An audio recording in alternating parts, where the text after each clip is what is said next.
ဆရာကြီးကခန့်တာဆရာကြီးကခန့်လိုက်တာလို့ဟောဆရာကြီးကခန့်လိုက်တာလို့ဝှစုံနဲ့ကြတော့တော်မိုက်တယ်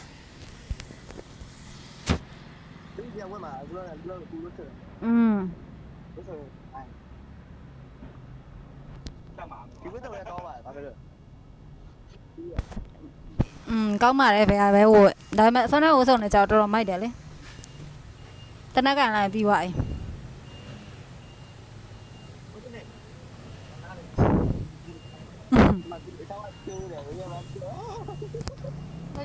တော့မှာ